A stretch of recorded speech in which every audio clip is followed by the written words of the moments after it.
Hey there y'all, welcome back to my channel. Today we're going to be going over all the books I read in the month of May, and guys, it's a lot, okay?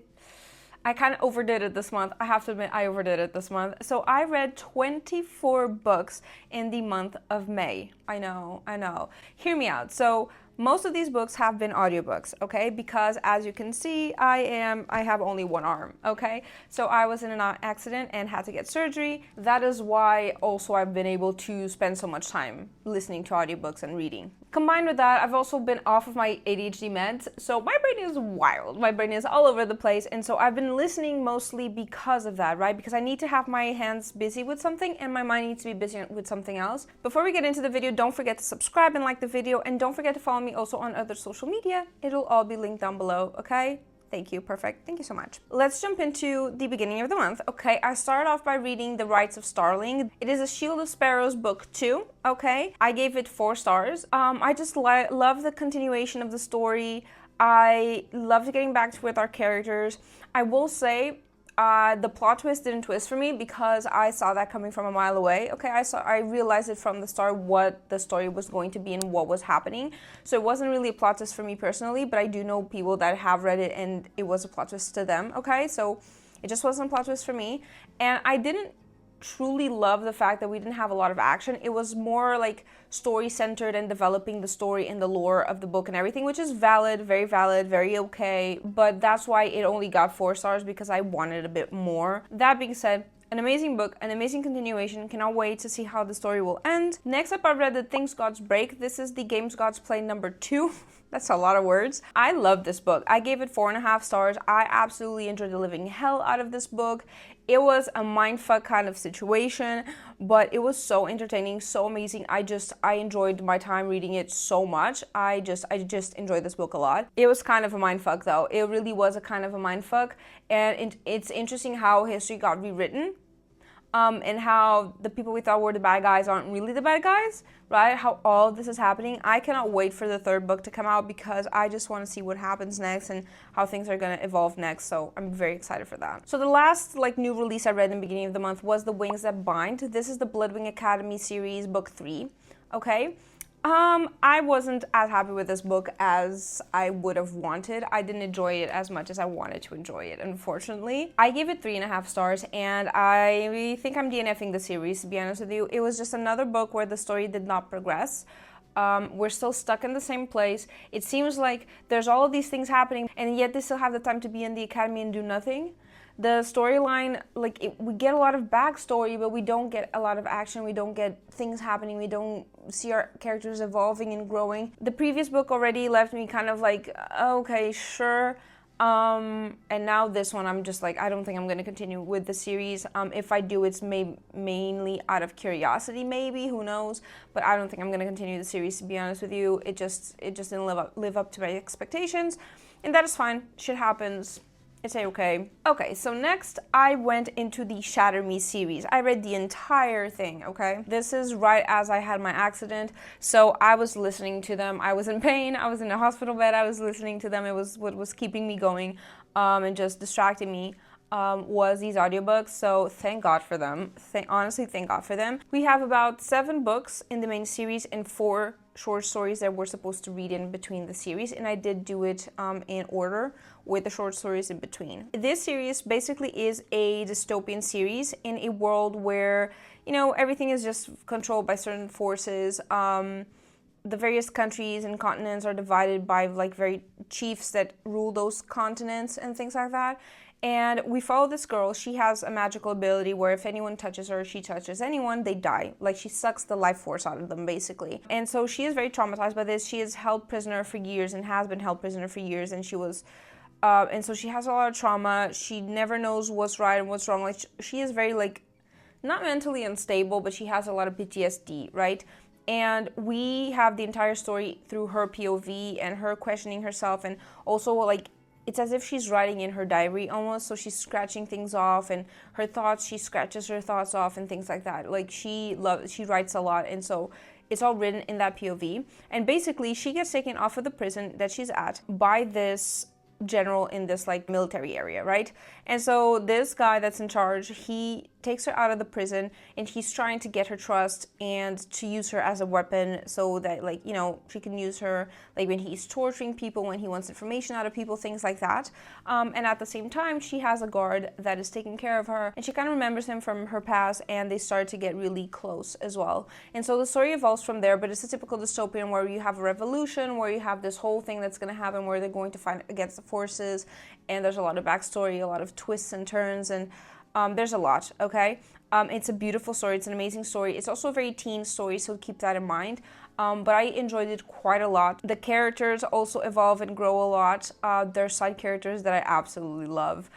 As per usual, I always have the funny side character that I love a lot. And the short stories were very interesting, and they give you like the POV of other characters, so it's very, very, very cool to get that aspect, get that POV, get that extra info into these characters. I loved it so much, having those little short stories to go to.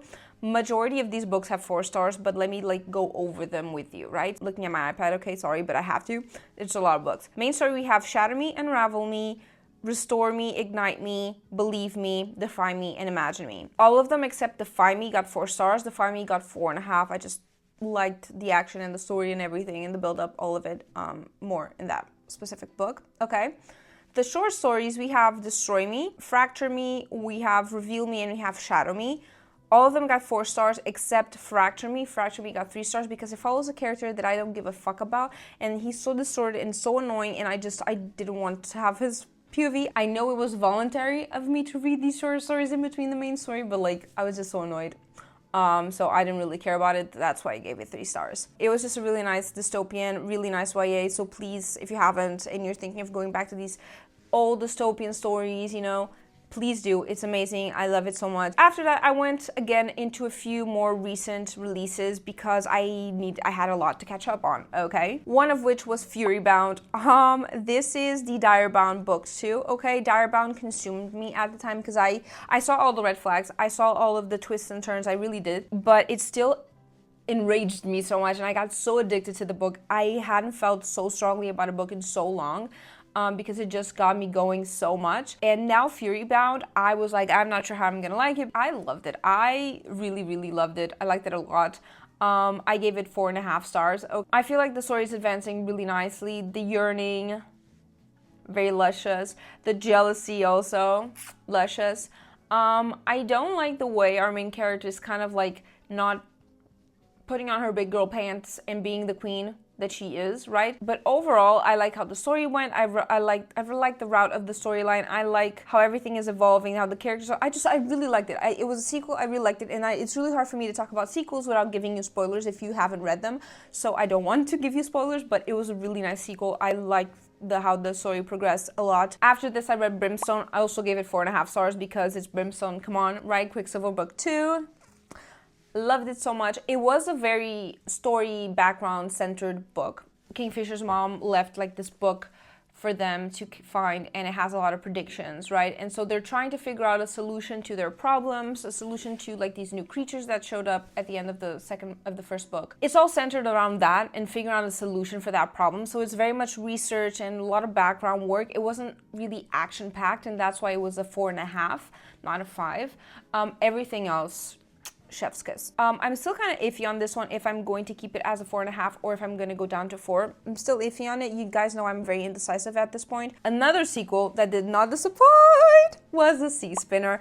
Girls, when I tell you, like the first book is The Windweaver, and I read it and I was like, this is an ACOTAR situation. This is a Rhysand / Tamlin situation where the first lover that we get in the first book is a Tamlin, and then this other dude that shows up is the end-all be-all. He's the Rhysand of the story, and he's a true love. And I knew from book 1. So finally, I was waiting for book 2 because it was Rhysand's book, right? Mind you, I'm saying this comparison, it has nothing to do with ACOTAR. It's not even, okay, not even close, but it was a similar situation with the MMCs, okay? That's all. That's as far as the comparison goes, okay? And I was so excited for this book, and I was so happy to finally read it, and it did not disappoint, bitches. It did not disappoint. I gave it 4.5 stars. It did not disappoint. I love it so much. It was just Chef's kiss. I'm considering putting it up to 5, to be honest with you. It was everything I wanted it to be. The first book basically follows this girl that's half elf, and she has magical abilities like wind abilities. She doesn't know this, right? She gets kidnapped into these Fae realms, the more Fae-centered realms, by this like MMC. And we get introduced to the second MMC, right? The one in the second book, Arisand. She sticks with Tamlin basically, but we see her, try to train her powers and try to come into her powers, but they're being attacked by these forces that are after her. We see the way how the first MMC teaches her how to use her powers. We also see a contrast between the other MMC and how he would approach it, right? And it was all of it, the dynamics, it was just a perfect romancy, okay? It's a perfect romancy. Love the magical system. Even the world itself and the intrigues, the political intrigues, everything is very nice. It's a very good book, and I've been dying to read the second one, and it did not disappoint. It was everything I wanted it to be, and our Rhysand is chef's kiss, okay? I love him so much, and there's this scene in these bathhouses.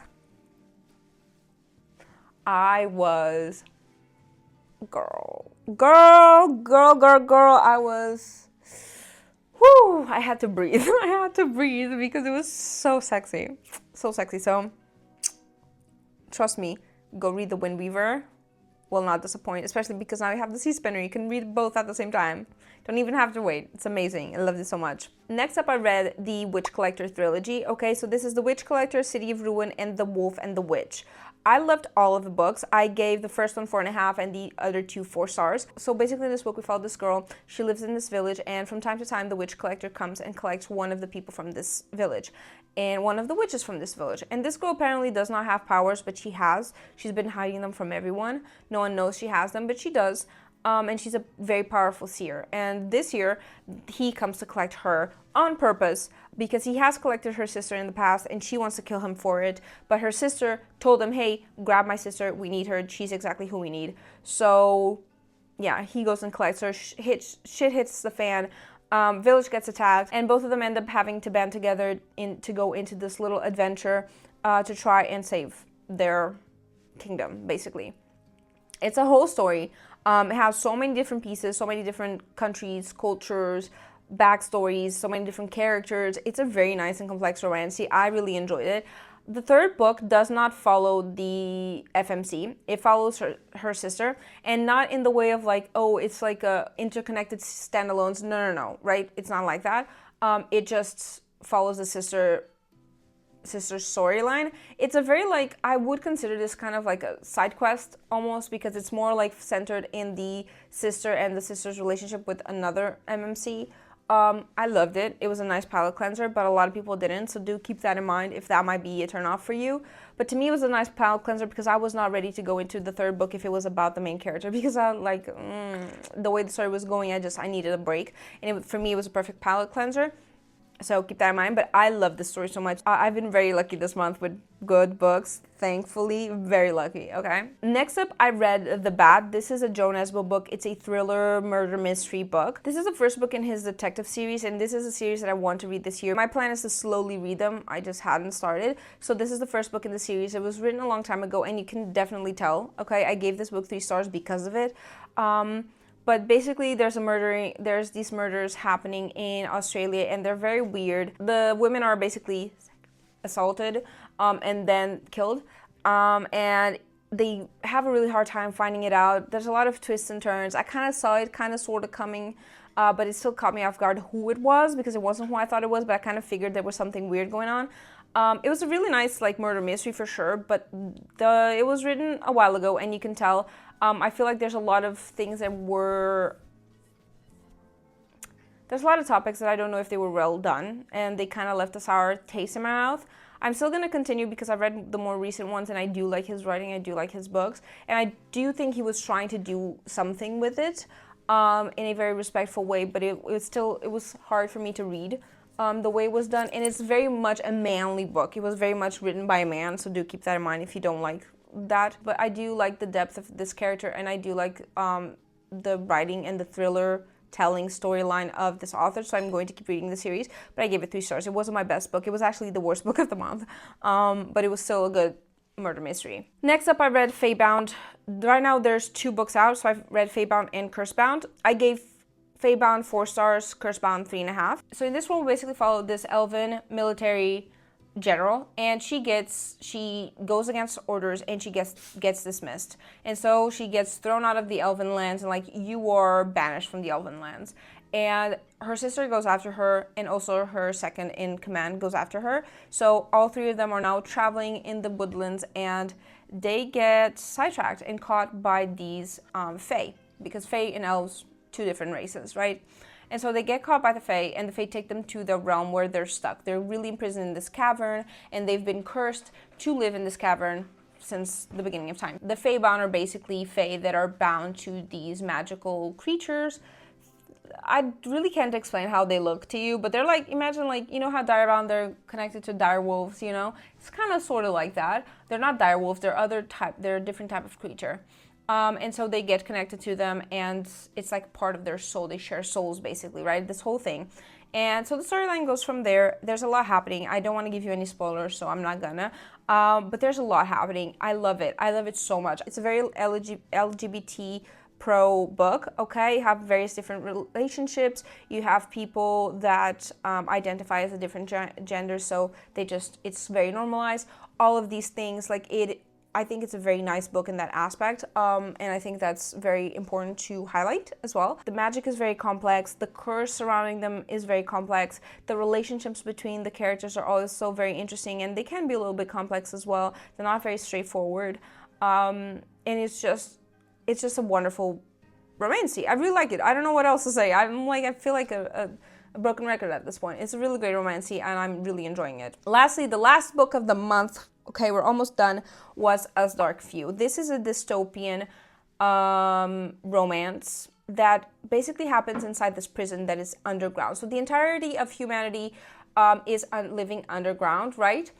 Because there was these nuclear things, and there's a lot of radiation out in the wild, so they went underground in these very like secluded cities, and they've been living underground for like 300 years. And we follow our main character gets sentenced to prison, and it's this dark hole. It's the depths of the depths of the depths of this city, right? And they are treated like shit, okay? But then there's this captain of the prison.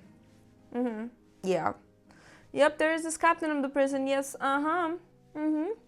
And they also start to realize that things, that there might be more to the story of like the surface being radioactive, and also the governor is very shady, and they're trying to find a way to escape, basically. Yeah, to escape. It has found family. It has the very, very slow burn that just makes you attached to the book, to the pages, okay? It's so juicy, girl. It's very juicy.